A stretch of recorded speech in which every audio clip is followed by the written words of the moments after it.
Pues gracias de nuevo, nuevamente, Hans, y a todo el equipo de Business Republic por la invitación y el equipo, a las personas que están ahí de invitados escuchando. Soy Luis Godínez, director de marketing de Grupo Tálisis. Grupo Tálisis es un grupo de educación de los más importantes en México. Y bueno, como Hans ahí por ahí platicaba, he tenido la oportunidad de trabajar en otras compañías como Nike, donde estuve bastantes años de mi carrera en la marca deportiva. Estuve en Diageo un tiempo, en Liverpool, y ahora en este sector de la educación que tiene un propósito bastante interesante para la comunidad y para el futuro de México y de los individuos. Entonces, lo que les quiero platicar el día de hoy es básicamente sobre un tema que se ha puesto muy, no quisiera decir de moda, pero sí que se ha puesto muy presente en las conversaciones que tenemos día a día y lo vemos pasar en muchos de las labores y situaciones en las que nos encontramos, que es básicamente este tema del aprendizaje que a muchos nos está bombardeando, a quienes somos usuarios o estamos buscando mejorar en lo que hacemos en cualquiera de nuestras labores. Y este tema en el que nos enfrentamos siempre, esta disyuntiva entre la oportunidad versus el tiempo, ¿no? Y vamos a recordar un poco qué ha pasado, muy breve, que ya es un poco redundante, pero no dejar de lado lo que hemos vivido. Ustedes se acordarán mucho de este dashboard, ¿no? De la Universidad de Johns Hopkins, que al principio de la pandemia, hace 2 años, habíamos algunos obsesionados con la data para ver cómo progresaban los casos y qué país o qué ciudad se estaba aprendiendo más y se pintaba más de rojo, ¿no? Y vimos realmente que en 2 años, que hoy estamos a mediados del 2022, pues esto se ha acelerado muy rápido, ¿no? Y en 2 años cambiaron muchísimas cosas para bien. Vimos cómo pues, las industrias en diferentes sectores se adelantaron en 2 años de trabajo, dieron un brinco casi de lo que les hubiera tomado casi 10 años, ¿no? Y es un viaje transformacional, no solamente a nivel procesos, a nivel tecnología, sino a nivel individuos, a nivel colaboradores, a nivel ser humano. Hemos visto cómo muchos de nosotros hemos adquirido muchas cosas, hemos aprendido muchas cosas naturalmente o propositivamente, buscando qué más hacer, ¿no? Y cómo reinventarnos ante las vicisitudes y los retos que aparecieron sin verlos venir. Y un poco seguramente lo han platicado ya en diferentes sesiones que han tenido a lo largo de este Summit. ¿Qué pasa en el mundo del contenido? ¿Qué pasa en todo lo que consumimos? De repente es muy fácil estar pasando horas en un device frente a la computadora, al teléfono, en la tele, hablando con Alexa, Google Home, etcétera. Pero todo eso al final es contenido. Si pensáramos qué pasa en el mundo en 24 horas con todo el contenido que se genera en podcasts, en videos, fotografía, etcétera, cualquier manera de consumir el contenido, ¿cuánto le tomaría a un individuo común y corriente como nosotros consumir ese contenido? Sin volver a mirar nada más al día siguiente, nos tomaría casi 5 años. La cantidad de contenido que se genera es abrumador, ¿no? Y eso implica o nos invita a ser mucho más selectivos en cómo y en dónde ocupamos nuestro tiempo. Hoy sabemos que en promedio un individuo joven que nace en la generación Z o más jóvenes aún, nace con casi 6.5 devices a su alcance, entre un teléfono, un celular, una Smart TV, una computadora, un Alexa, Google Home y todos los devices que van a ir apareciendo en el camino. Entonces, la cantidad o de aparatos o fuentes donde podamos consumir ese contenido, pues es muy amplia, ¿no? Pero también a veces la mente tiene que ser muy selectiva. Y pues mucho de ese contenido, casi el 44% de lo que aprendemos, leemos y entendemos, viene de algún dispositivo digital. Entonces, la educación y la manera en la que el contenido se está consumiendo está cambiando radicalmente y esto se va a acelerar aún más. Es por eso que esta brecha entre los métodos tradicionales y lo que se avecina como la educación ya del hoy está cambiando radicalmente. Vamos a un ejemplo un poco más palpable. Muchos de nosotros conocemos a Tesla, ¿no? Y conocemos que Tesla, y a Elon Musk como este frontman, que es el hombre más rico del mundo, pues es también de los más admirados por el avance tecnológico y todo lo que está haciendo, que hace unos años lo vemos imposible, como viajar al espacio. Y por esta Jeff Bezos y está Richard Branson en Virgin, que también lo están haciendo. pero radicalmente es un pionero que está moviendo el status quo y se está adelantando a cosas que a veces creíamos que solamente existían en las películas.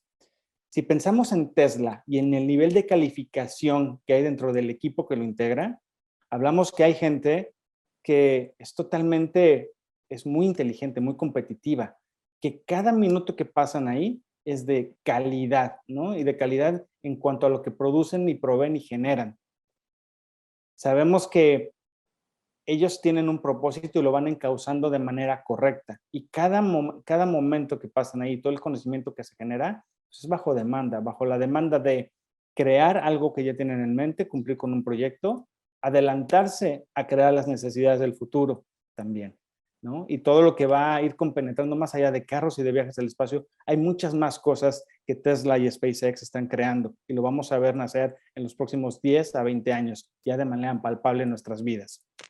Entonces, si pensamos cómo ese conocimiento se traduce monetariamente, de repente pensamos en cuánto valdría una sesión con el staff de Tesla, con Elon Musk y su primer línea de staff. ¿Cuánto pueden eficientar la operación de Tesla, por ejemplo? En una sesión de 30 minutos pueden tomar decisiones que hacen eficiente a Tesla por casi 100 millones de dólares, hacerlo mucho más proactivo y ahorrarse 100 millones de dólares haciendo eficientes procesos. Entonces, imagínense cuánto nos costaría un minuto de consultoría con algún miembro del staff o con el staff de Elon Musk. Entonces, hablamos del conocimiento como tal y el valor que eso tiene. Y muchas veces hoy, tratando de aterrizar en lo que hacemos en el día a día, pensamos en cómo nuestro desempeño se mide, ¿no? Y estamos luchando con este tema tradicional de, pues, el grado académico con el que un individuo llega a proponerse o a trabajar en alguna posición, es lo que dicta qué tan calificado está, ¿no? Y un poco, obviamente, anclado a su experiencia, a su currículum. Sin embargo, también hemos aprendido en los últimos 2 años que también la inteligencia, la adaptabilidad y la forma de aprender no es lo que está rompiendo esos viejos estereotipos, ¿no? Donde la gente, si tiene la capacidad de progresar, puede aspirar a tener una mejor oportunidad y puede hacer valer más eso que un simple grado académico. Pero es una transición cultural, de sociedad y de conocimiento y otros procesos que iremos viviendo poco a poco. Y es así como hemos visto cómo hay brechas grandes y ustedes simplemente vean las bolsas de trabajo, cuántas posiciones de tecnología están apareciendo. Cuando empezó en boga las criptomonedas, ¿cuántas posiciones de blockchain hay? En diferentes tipos, managers, coordinadores, directores, etcétera. Hoy que está de moda también el metaverso, ¿cuántas posiciones relacionadas con el metaverso empezaron a aparecer en las compañías? Eso habla de una brecha y hay un gap ahí interesante entre lo que es la tendencia del futuro de la industria y de las compañías versus lo que los individuos aprendemos y sabemos. Entonces, es ahí donde está la gran oportunidad y a veces ese catch que hay que hacer entre lo que tienes como título profesional versus lo que sabes, es ahí donde está la gran oportunidad. Y de la mano van pues las habilidades, ¿no? Y ¿qué pasa? ¿Cómo desarrollar estas habilidades cuando sabemos que de forma natural un individuo cambia de proyecto, cambia de posición, cambia de compañía y naturalmente se ve inmerso en esta curva de aprendizaje en donde toma un tiempo entender, aprender, empezar a accionar, dominar y producir un poco más de la expectativa que te pide el puesto per se? Pero hay algo que está pasando hoy. Y vean el caso de las NFTs, por ejemplo, donde esta curiosidad, esta hambre de saber por algo que se volvió muy cool y muy en tendencia, abrió muchos cursos y mucha gente interesada en aprender de las NFTs y cómo producirlas, cómo comercializarlas, cómo hablar de ellas, cómo posicionarlas, etcétera. Y eso habla mucho de cómo la gente se adentra y empieza a aprender, ¿no? Son ciertos componentes que se van dando y se van alineando para que la gente realmente se impulse y quiera dar ese brinco. Y eso eventualmente va desencadenando algo que se va ligando al potencial de la carrera de un individuo, que naturalmente cuando uno agarra esta curva impuesta o por convicción propia, va determinando las diferentes vertientes o los diferentes caminos que puedes ir creando en tu carrera como profesional, ¿no? Pero muchas veces sabemos, y al punto inicial donde el contenido, la cantidad de opciones son abrumadores y donde tenemos que ser selectivos, pues entra un momento en donde el dar el siguiente paso se ve envuelto en este tema de ansiedad, de incertidumbre, de no saber qué escoger y qué hacer, de cuál es el siguiente paso, si es el correcto.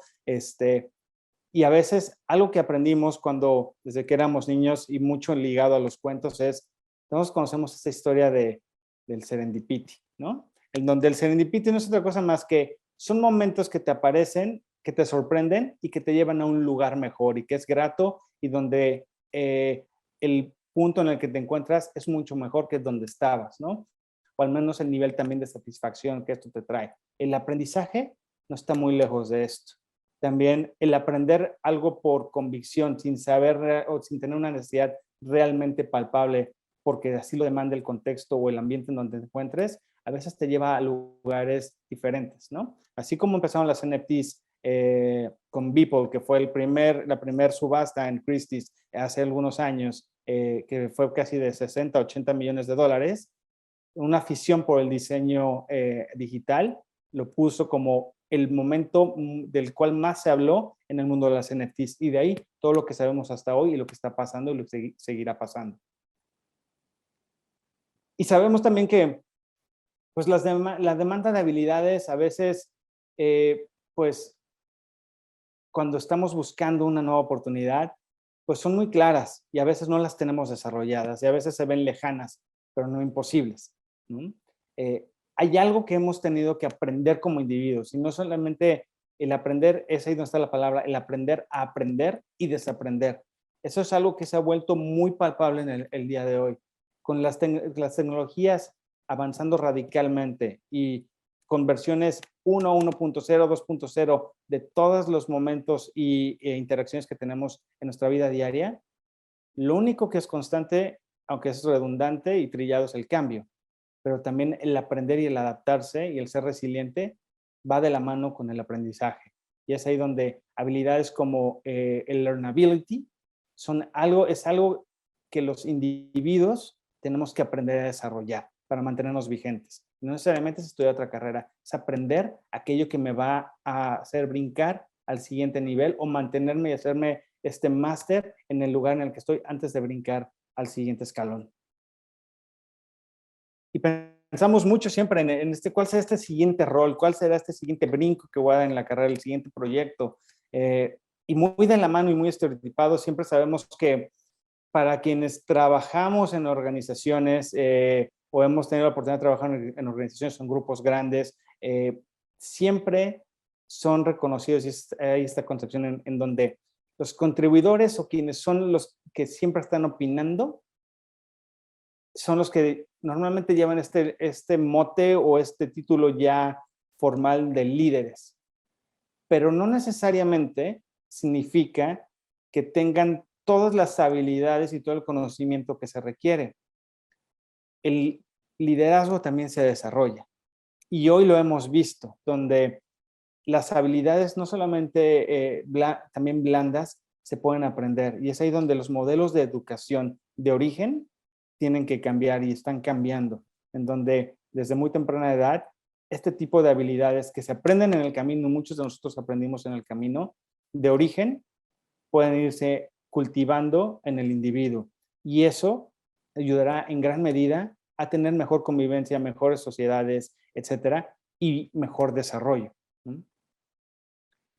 Y el trabajo que pues al final es algo de lo que hablamos mucho, y esta diferencia que hay entre pues lo que las empresas quieren, lo que tenemos hoy en el mercado laboral, y hay una brecha ahí que hay que cerrar interesante. Pues sabemos que en el pasado algo que seleccionaba o que nos ayudaba a elegir por parte de una compañía quién era la mejor persona, el mejor candidato, pues era muy determinado por sus credenciales académicas, ¿no? Pues en dónde estudió, a qué nivel estudió, si hay maestría, si hay posgrado, pero hoy las compañías que están evolucionando y que son más dinámicas, están midiendo las competencias intelectuales. Sí es igualmente importante el grado, eso no cambia, pero la capacidad intelectual que los individuos muestran es algo que se está valorando cada vez más. Y es ahí donde veremos la siguiente ola en un par de años de mucha gente que se está preparando, tratando de desarrollar esas habilidades con ciertos cursos y ciertos conocimientos que están hoy disponibles al alcance de la mayoría de la gente. Con esto hay 4 cosas en las que quisiera enfocarme ya para ir cerrando mi presentación, que apalancan todo esto. Uno es la aspiración, ¿no? Cualquier individuo que busca mejorar, entender y buscar hacer este brinco, tiene siempre que tener claro que la aspiración es el principal motor, ¿no? En dónde quiero buscar esa siguiente oportunidad y dónde incentivo a través de muchos puntos de contacto y dónde me alimento para tener claro que puedo tener esa oportunidad desde entrar en foros, desde aprender una habilidad por fuera, desde contribuir en proyectos adicionales, desde simplemente escuchar en foros como este, donde el nutrirte y de mentes que lo están haciendo muy bien, te ayuda mucho también a encaminar cuál va a ser el siguiente paso. Y hoy creo que tenemos una gran cantidad de opciones como individuos y como sociedad en donde podemos buscar esta fuente de inspiración para poder entender hacia dónde queremos dar el siguiente paso. Algo que es bien clave y nos cuesta mucho trabajo. Siempre hablamos de ser conscientes de cómo nos vemos y si tenemos claro nuestras oportunidades y nuestras fortalezas. Pero cuando se trata de aprendizaje, siempre creemos que por hacer nuestro trabajo lo tenemos ya dominado, ¿no? Casi el 90% de las personas a quien le pudiéramos preguntar va a decir que lo hace bien y que cumple con lo que se espera de su labor. Solamente un 6 o un 10% restante podría decir y ser suficientemente crítico para darse cuenta que hay cosas que no sabe y que es también maduro y es consciente y es humano también empezar de nuevo y empezar con preguntas tontas cuando uno se enfrenta a nuevos puestos, a nuevos retos, a nuevos procesos o algo que realmente te saca de contexto y donde no estás en tu cancha, y es ahí donde esta certeza de de tener este self-awareness o de tener esta conciencia propia en donde sé que no lo domino, pero tengo que empezar y el empezar comienza por hacer las preguntas correctas, es lo que empieza a ayudar al individuo y genera esta interacción constante de madurez en cómo me veo y madurez en cómo lo aprendo.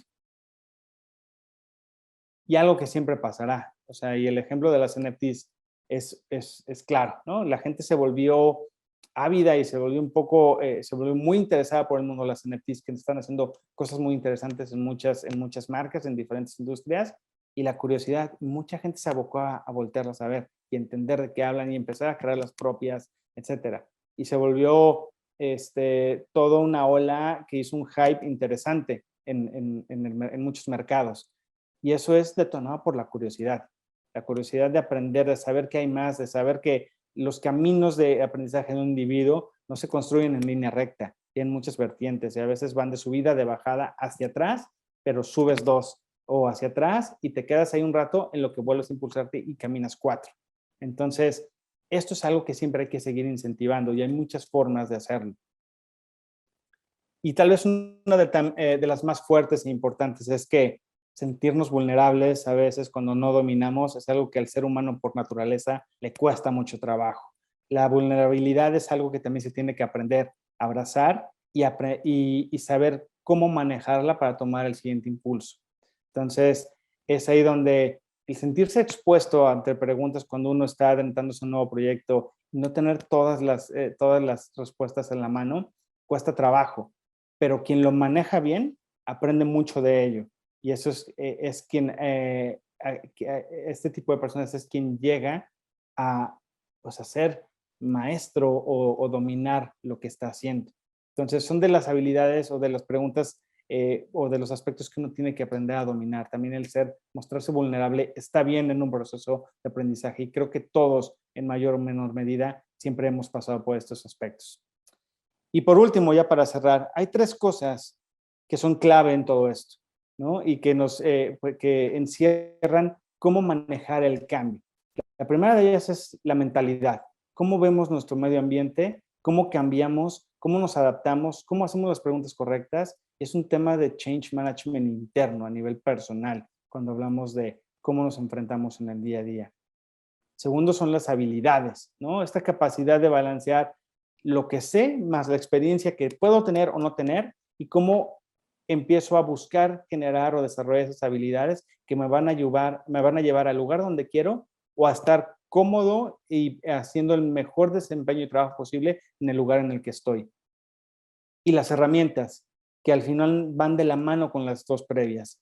Las herramientas nos ayudan a ser mejores, pero también tenemos que aprender cómo usarlas. Y es ahí donde esta brecha, cada vez que ustedes lo han visto, cuando ahorita que estaban hablando en la charla previa de, pues, cómo vamos a reaccionar ante el tema de las cookies, pues obviamente es un tema de cómo vamos ahora a cambiar la manera en la que usamos las herramientas. Entonces, es justo esto, las herramientas están ahí para hacer el trabajo mucho más sencillo, pero tenemos que aprender a saber utilizarlas, ¿no?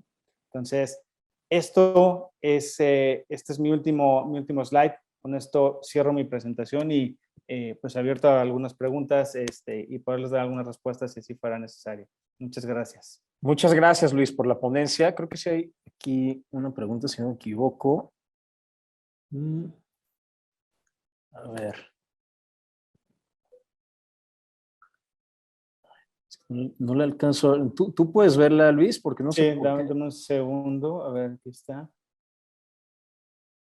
Sí, es de Sebastián Bonillas. Dice, con este panorama en el que hay un sentido de autogestión del aprendizaje y consecuentemente de la carrera, mucho más consciente de cada individuo y que tiene menos que ver con una carrera formal, ¿qué futuro piensas que tienen las instituciones educativas y los títulos universitarios? Esa es una gran pregunta y en lo que estoy hoy, en el mundo en el que estoy hoy y que sigo aprendiendo, apenas llevo casi un año en este mundo, hablamos mucho de eso. El tema de cuál es el valor de un título universitario y cuál es el valor de seguir aprendiendo en el tiempo, qué tiene más peso. Hoy lo estamos viendo.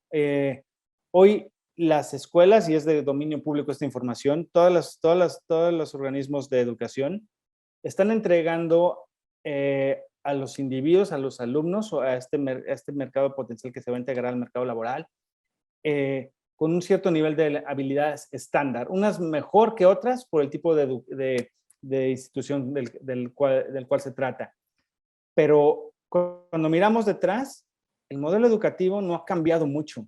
El tradicional lleva casi 100 años siendo el mismo. Solamente son estas nuevas empresas de educación tecnológica o las edtechs que están moviendo un poco la brújula en cómo poner el conocimiento bajo demanda y llévate lo que necesitas. No necesitas llevarte un curso, un posgrado de 18 meses, cuando realmente solamente necesitas una o dos materias que te vas a llevar 3 meses para aprender lo que necesitas. Y si decides regresar para aprender lo que sigue, eres bienvenido y vamos construyendo en conjunto este lifelong learning, ¿no? Que es algo mucho de lo que estamos invitando y hacia donde los individuos se van a mover. Entonces, a tu pregunta, estamos viviendo una etapa de transformación en donde tenemos que cambiar paradigmas y empieza por la sociedad y las instituciones mismas y aquellos disruptores que están llegando. Entiéndase todas estas edtechs y estas nuevas propuestas de educación en donde sí están preparando a la gente y de la mano hay quien los recibe. Y a eso me refiero con las empresas o las compañías que sí están cachando ese talento y que sí están buscando ese talento y aprecian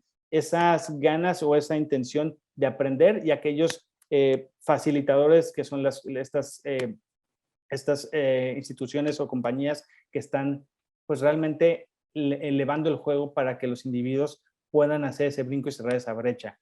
Yo creo que vamos a vivir esta transformación en los próximos 5 a 10 años. Veremos cómo esta nueva generación que va a entender cómo se consume el conocimiento lo va a abrazar mucho más y va a ser muy sencillo y muy fácil entenderlo. Hoy sabemos que la mayor parte de los individuos que estudian están auspiciados por un padre de familia o por la familia, donde la concepción per se viene atada a este tema de, pues tengo que mandarte a la universidad y ese es el mejor legado y la mejor herencia que te puedo dar, ¿no? Y eso es lo que marca la diferencia y con eso cumplo y creo que con eso ya estás con el 50% del camino avanzado para salir adelante en la vida. Y creo que eso es lo que hay que cambiar. Pero eso es un tema también de generación y de mindset generacional, ¿no? Lo iremos viendo. Pero aquí hay otra de Javier Ibarra. Dice, la evolución del aprendizaje de las generaciones anteriores versus el nuevo aprendizaje o el desaprendizaje de las nuevas generaciones, ¿cómo juegan la transformación efectiva de las empresas? Es algo que es bien interesante. Cuando miramos en México y en Latinoamérica la cantidad de recursos y de tiempo que una organización le destina a la capacitación de su equipo, de sus colaboradores, estamos hablando de un solo dígito en porcentaje, o sea, menos de un 5%, 3% que se dedica a la capacitación. Entonces, este cambio también viene muy de la mano con pues hablar con las compañías, con las empresas y hacerles entender que sale más caro ir a buscar talento nuevo que invertir en el que tienes. Y eso es un tema de mindset también, ¿no? Hablando así como de las familias, también las compañías. Son de las cosas menos valoradas el invertir en capacitación y se siente a veces como un gasto, pero a la larga tiene un beneficio. Es invertir en el largo plazo. Así cuando hablan hace rato del funnel y del awareness, cuando hablas de posicionar una marca, el awareness es difícil medirlo, ¿no? En cuánto va a monetizar, pero el recordación, posicionamiento y el equity que te genera, pues es interesante. Es algo similar con la capacitación. En el mediano plazo puedes ver beneficios muy palpables. Perfecto, Luis. Sebastián, me da mucho gusto que estés aquí con nosotros. Javier, gracias por tu pregunta. No sé si hay alguien más que quiera preguntar algo adicional, aprovechando que está Luis aquí.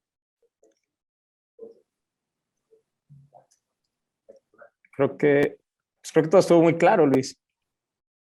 Perfecto. Sí, no pude habilitar mi video, no me permite, pero bueno, muchas gracias, Hans, por el tiempo y a todas las personas que se conectaron. Gracias por el espacio, les agradezco mucho el haberme dado la oportunidad.